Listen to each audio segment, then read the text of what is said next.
आप जो लोगों को सोचते हैं ना कि बेकार के हम जो कहेंगे वो कर लेंगे, अगर नहीं करेंगे तो फिर नेक्स्ट टाइम से कोई आएगा ही नहीं शूटिंग पे। तुम अपनी चलाते हो ना, अब हम अपनी चलाएंगे बेटा। अगर आपको करना है ना तो ऐसे ही करना पड़ेगा, पहले आपको उनकी फैसिलिटी ध्यान में रखनी होगी, उसके बाद आप काम, आपको मतलब वो काम करने के लिए वापस आएंगे आपके पास। आई समझ बात? जो अब तक आपकी हमेशा चल रही थी ना, जी हजूरी की, हाँ अब तो हम ये कहेंगे तो वही होगा, वो नहीं होने दिया जाएगा आपके साथ। तो ये फैसिलिटीज दी जाएंगी, सब खाने की फैसिलिटी। और अगर आप रोक रहे हो उसे लगातार, जैसे शूटिंग होती रहती है, कहीं दूर है, किसी को दूर से आना पड़ रहा है, कोई पास से आ रहा है, कोई अपनी बाइक से आ रहा है, किसी को फर्क नहीं पड़ता, तो जो लोग रातों रुकते हैं उन्हें रुकने की फैसिलिटी भी बिल्कुल ढंग से नहीं दी जाती, बिल्कुल किसी खुली जगह में रुका के धर्मशाला टाइप में। वहां पे अब लोग खाने पीने की मारा दौड़ी हो रही है, भागा भाग भाग मच रही है, किसी को फर्क ही नहीं पड़ रहा। ना सुबह नहाने की फैसिलिटी, ना किसी को करने की फैसिलिटी, ठीक है, कुछ भी फैसिलिटी नहीं है। वही है, प्रोड्यूसर्स कहेंगे हम तो अच्छा पैसा देते हैं, तो उनसे बोला जाए। सभी देशवासियों को मुकेश अंबानी का नमस्कार। मेरे प्यारे नागरिकों, जैसे कि मैं आपको पिछली कई वीडियोस में जो भी ओवरऑल बता रहा हूँ, उसका साथ यही है कि मैं हर किसी को बेस्ट इनकम सोर्स प्रोवाइड करवाऊंगा जिसमें भी वो इंटरेस्टेड है। तो अब आप लोगों के मन में क्वेश्चन होगा, कई लोगों के मन में क्वेश्चन उठा होगा कि आज के टाइम में जो हमारे देश में हर शहर हर राज्य में ज्यादा से ज्यादा लोग एक्टर बनना चाहते हैं, तो कई लोगों को तो मौका भी नहीं मिल पाता। जैसे कि हम क्राउड के तौर पे जाते हैं, ये तो कई लोगों को पता भी नहीं होगा कि क्राउड के तौर पर जाके भी हम पैसा कुछ ना कुछ थोड़ा बहुत तो कमा ही सकते हैं। और जहाँ से कई स्टार्स आगे भी बढ़े, जैसे नवाजुद्दीन सिद्दीकी हो गया, वो आगे बढ़ा है। ऐसे ही क्राउड में जा जाके काम करके थोड़ा बहुत काम मिल मिल के तभी वो हीरो बना है आज के टाइम में। तो ऐसे बहुत से होते हैं जो बनते हैं, जैसे सुशांत सिंह राजपूत भी पहले बैकग्राउंड डांसर था ऋतिक रोशन के साथ, ठीक। तो ऐसे भी कई ऑप्शंस होते हैं जो कि कईयों के लिए खुले ही नहीं होते। तो वो कैसे अपने एक्टिंग का कीड़ा बाहर निकालें? तो डेफिनेटली बताना चाहूंगा, जैसे जैसे हर किसी से मिला जाता रहेगा, उनसे पूछा जाता रहेगा उनका क्या टैलेंट है। मतलब किसी को कहानियां बनाने का शौक होगा, कोई अच्छी एडिटिंग कर सकता होगा, कोई अच्छे से कैमरा पकड़ सकता होगा, कोई अच्छी सी एक्टिंग कर सकता होगा, ठीक है। तो उन सभी को साथ में लाया जाएगा, उन सभी का कांटेक्ट करवाया जाएगा, क्योंकि कई लोगों के कॉन्टेक्ट्स नहीं होते हैं। कई लोग होते हैं जो टीम बना के काम करते थे, जैसे कि आज के टाइम पे यूट्यूबर्स हो गए, ठीक है, इंस्टाग्रामर्स हो गए, कईयों के होते हैं, लेकिन मेरे तो बिल्कुल भी कॉन्टेक्ट नहीं है। अगर मैं अपनी बात करूँ तो मुझ में भी थोड़ा बहुत एक्टिंग का कीड़ा है। अब वो मैं अच्छी एक्टिंग कर पाता हूँ नहीं कर पाता हूँ ये तो मुझे नहीं पता, लेकिन नहीं कर पाता ओवरऑल बताऊँ तो। वरना अभी तक मैं कहीं ना कहीं तो पहुंच ही जाता। तो खैर अपनी बात ना बताकर मैं दूसरी लोगों की बात करता हूँ। तो जैसे जैसे जो भी लोग जुड़ेंगे, मैं कहता हूँ अगर एक शहर में फॉर एग्जाम्पल 1,000 लोग जुड़ गए, 1,000 लोग हैं ऐसे कि उनमें से 10-15 लोग स्क्रिप्ट राइटिंग कर सकते हैं, 20-25 लोग कैमरा पकड़ सकते हैं, और 50 लोग एडिटिंग कर सकते हैं, कुछ भी कर सकते हैं। तो अब इन सभी को एक साथ तो नहीं लगाया जा सकता, इन सभी को प्रॉपर टीम्स में बांटा जाएगा। मतलब कि अगर 2-3 स्क्रिप्ट राइटर, क्योंकि एक ही स्क्रिप्ट राइटर पूरी अच्छी से स्क्रिप्ट नहीं लिख सकता, तो 2-3 का दिमाग होना चाहिए। तो 2-3 स्क्रिप्ट राइटर लगा दिए, 2-4 एडिटर लगा दिए, और 5-6 एक्टर, मतलब कोई हीरोइन के तौर पे, कोई हीरो के तौर पे, कोई साइड एक्टर के तौर पे, जो जैसा भी काम करने में इंटरेस्टेड होगा, उन सभी को टीम्स के तौर पर डिवाइड कर दिया जाएगा। और उन सभी को बोला जाएगा कि आप स्क्रिप्ट बनाइए, अच्छी सी बनाइए, अच्छी एक्टिंग कीजिए, अच्छी एडिटिंग कीजिए, और अच्छा सिनेमेटिक वर्क कीजिए। जितना आप अच्छा काम करेंगे उतना ज़्यादा आपको अच्छा पैसा दिया जाएगा। इसमें क्या होगा कि अब लोग जो भी वीडियो बनाएंगे उसे मतलब लोगों को सबसे पहले बोला जाए कि आप अच्छी स्क्रिप्ट लिखिए, ऐसी नहीं कि जैसे सूरज रॉक्स, आप जानते होंगे, फेमस तो है ही, आपको पता भी होगा क्या बेमतलब की वीडियोस बनाता है, जंगलों में घूम के ये ऐसी कॉमेडी वो कॉमेडी, कोई क्रिश का स्पूफ बना रहा है, कोई एक मुसलमान नाम का बंदा है, वो भी मतलब बेमतलब की गालियों वाली कुछ ऐसी वीडियोस बनाता है।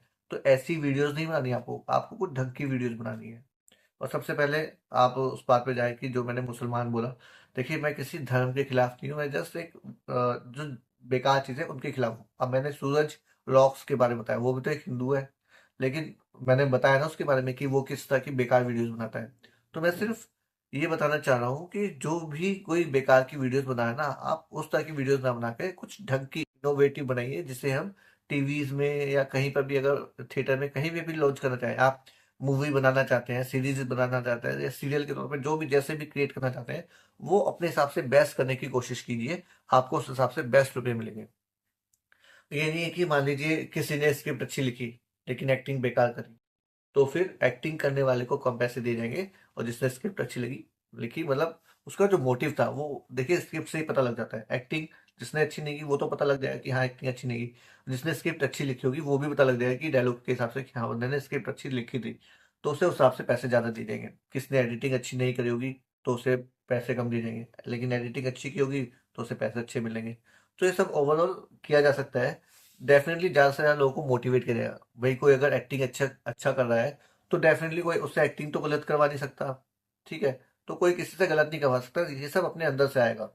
तो जो सभी लोग बेस्ट काम करने के लिए मोटिवेट रहेंगे। तो इस तरह से हर एक शहर में हर एक मतलब टीम में बांट दिया जाएगा। लेकिन जो मुझे ज़्यादा ही एक्स्ट्रा ऑर्डिनरी लगेंगे, मतलब मुझे नहीं, जो कि टीम रखी जाएगी उन सभी में, मतलब वो टीम ऐसी रखी जाएगी कि जो समझ सके कि हाँ ये बंदा ज़्यादा कैपेबल है, तो इसे अपने साथ ही मिला लिया जाए।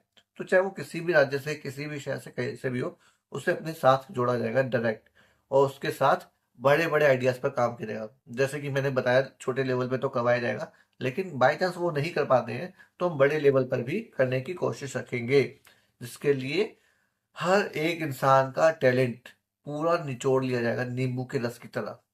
जितना टैलेंट है उतना टैलेंट आप यूज करिए, आपको पैसा भी मिलेगा, समय भी मिलेगा, जो सुविधा चाहिए वो भी सभी सुविधाएं चाहिए, वो सभी सुविधाएं आपको मिलेंगी।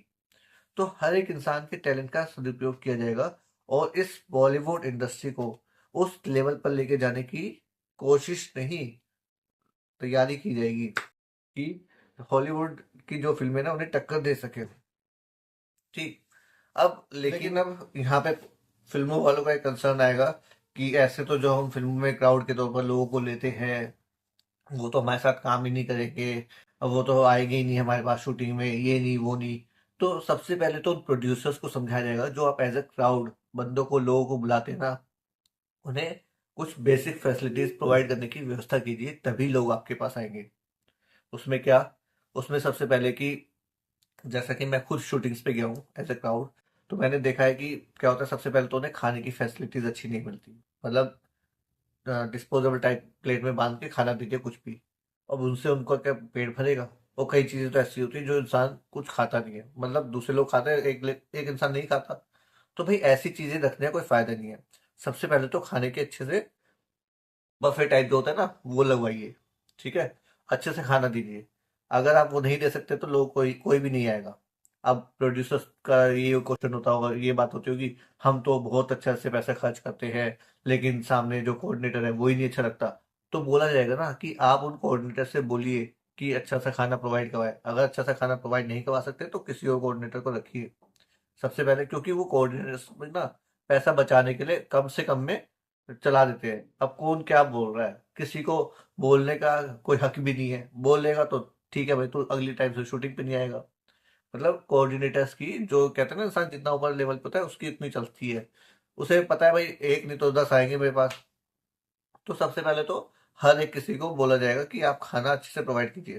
तो जो आप 700 रुपये देते हैं, दिल्ली में अगर क्राउड के तौर पे शूटिंग पे जाओ तो 700 रुपये मिलते हैं।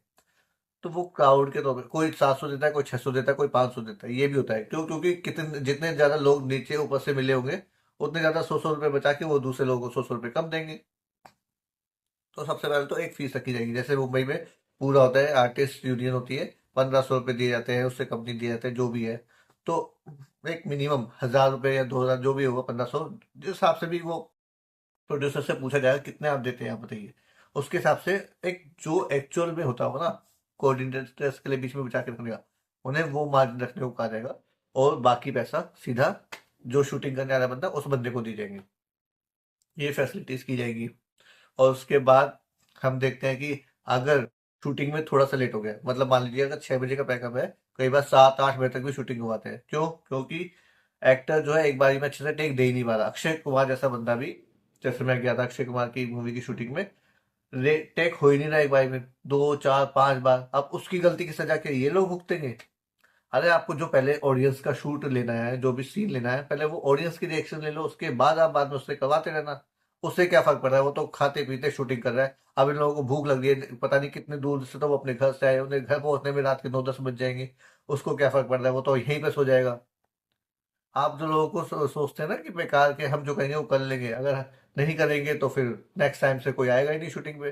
तुम अपनी चलाते हो ना, अब हम अपनी चलाएंगे बेटा। अगर आपको करना है ना तो ऐसे ही करना पड़ेगा। पहले आपको उनकी फैसिलिटी ध्यान में रखनी होगी, उसके बाद आप काम आपको मतलब वो काम करने के लिए वापस आएंगे आपके पास। आई समझ बात? जो अब तक आपकी हमेशा चल रही थी ना, जी हजूरी, हाँ अब तो हम ये कहेंगे तो वही होगा, वो नहीं होने दिया जाएगा आपके साथ। तो ये फैसिलिटीज की जाएंगी, सब खाने की फैसिलिटी। और अगर आप रोक रहे हो उसे लगातार, जैसे शूटिंग होती रहती है, कहीं दूर है, किसी को दूर से आना पड़ रहा है, कोई पास से आ रहा है, कोई अपनी बाइक से आ रहा है, किसी को फर्क नहीं पड़ता। तो जो लोग रातों रुकते हैं उन्हें रुकने की फैसिलिटी भी बिल्कुल ढंग से नहीं दी जाती, बिल्कुल किसी खुली जगह में रुका दिए, धर्मशाला टाइप में। वहां पे अब लोग खाने पीने की मारा दौड़ी हो रही है, भागा भाग मच रही है, किसी को फर्क ही नहीं पड़ रहा। ना सुबह नहाने की फैसिलिटी, ना किसी को करने की फैसिलिटी, ठीक है, कुछ भी फैसिलिटी नहीं है। वही है, प्रोड्यूसर्स कहेंगे हम तो अच्छा पैसा देते हैं, तो उनसे बोला जाएगा भैया कोऑर्डिनेटर से बोलिए ढंग की जगह रुकाएं, रुकाना है तो। अगर आप नहीं रुका सकते तो फिर कोई नहीं आएगा आपके पास, बोला जाएगा। सभी कोऑर्डिनेटर्स की जो भी होती है ना, कोई किसी को पैसे देता है, कोई किसी को पैसे नहीं देता, कोई किसी को बहुत लंबे टाइम बाद पैसे देता है, वो सभी फैसिलिटीज की जाएगी भाई। जहां पर आप सभी की यूनियन नहीं है वहां पर वो लोग, दूसरे लोग, बड़े लोग आपका फायदा उठाएंगे। तो बोला जाएगा आप अच्छे से उनके साथ बिहेव करेंगे तभी वो लोग आएंगे शूटिंग में। और भले ही वो कितना पैसा शूट अपने पर्सनल शूटिंग करके कमा रहे हैं, वो आएंगे, उन्हें भेजा जाएगा, मैं भेजूंगा। और बोलो, और साथ ही साथ दूसरे लोगों से भी बोला जाएगा कि आप भी एक एज अ प्रोफेशनल बिहेव करें।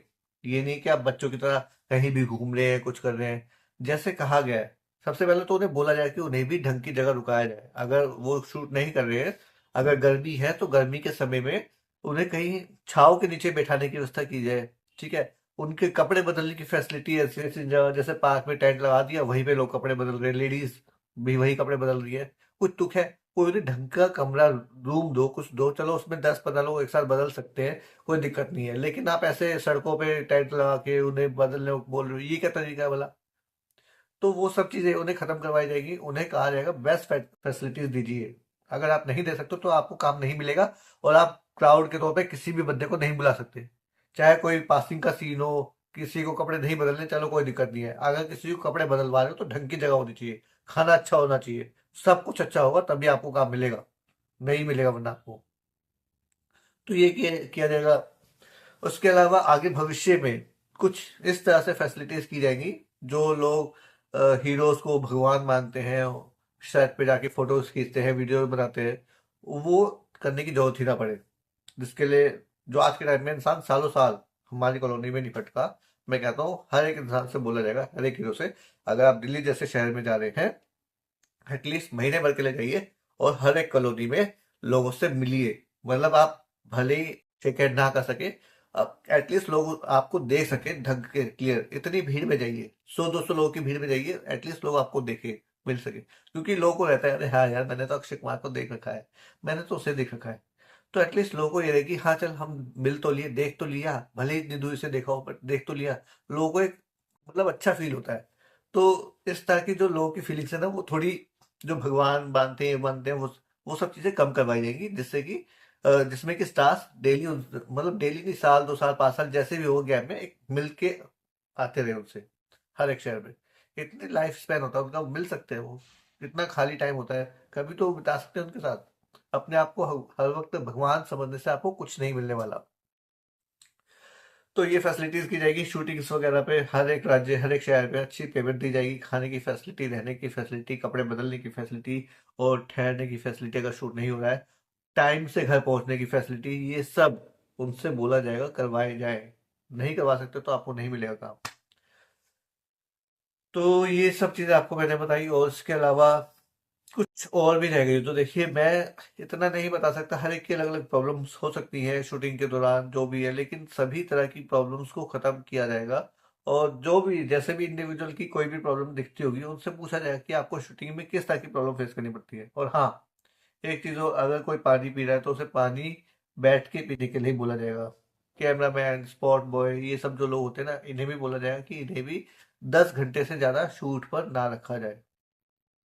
क्योंकि जितना ज्यादा आप शूट पे रखेंगे, उतना ज्यादा वो अपनी फैमिली के साथ समय नहीं बिता पाएंगे, ये नहीं कर पाएंगे। मैं चाहता हूँ हर एक बंदा अपनी फैमिली के साथ समय बिताए। डायरेक्टर एक्टर की बात अलग है, लेकिन जो लोग फेमस नहीं होते, नॉन फेमस होते हैं, उन सभी को प्रॉपर टाइम मिले अपनी फैमिली के साथ बिताने के लिए। तो बस आज के लिए इतना ही कहना चाहूंगा। अगर आपको वीडियो अच्छी लगी हो तो आप इसे दोस्तों जानने वालों के साथ शेयर कर सकते हैं। और अभी हम शुरू करेंगे श्रीमद् भगवद गीता के दूसरे अध्याय के 44वें श्लोक का संस्कृत में रूपांतरण से। भोगेश्वर्ये प्रसक्तानां तया पहत चेतसां व्यवसायित्विका बुद्धि समाधो न विधीयते। अर्थात जो लोग इंद्रिय भोग तथा भौतिक ऐश्वर्य के प्रति अत्यधिक आसक्त होने से ऐसी वस्तुओं से मोहग्रस्त हो जाते हैं, उनके मनों में भगवान के प्रति भक्ति का दृढ़ निश्चय नहीं होता। सारांश। समाधि का अर्थ है स्थिर मन। वैदिक शब्दकोश निरुक्ति के अनुसार सम्यग् अधीयते अस्मित्रात्मत तवयथातम। जब मन आत्मा को समझने में स्थिर रहता है तो उसे समाधि कहते हैं। जो लोग इंद्रिय भोग में रुचि रखते हैं अथवा जो ऐसी क्षणिक वस्तुओं से मोहग्रस्त हैं, उनके लिए समाधि कभी भी संभव नहीं है। माया के चक्कर में पड़कर वे न्यूनाधिक पतन को प्राप्त होते हैं।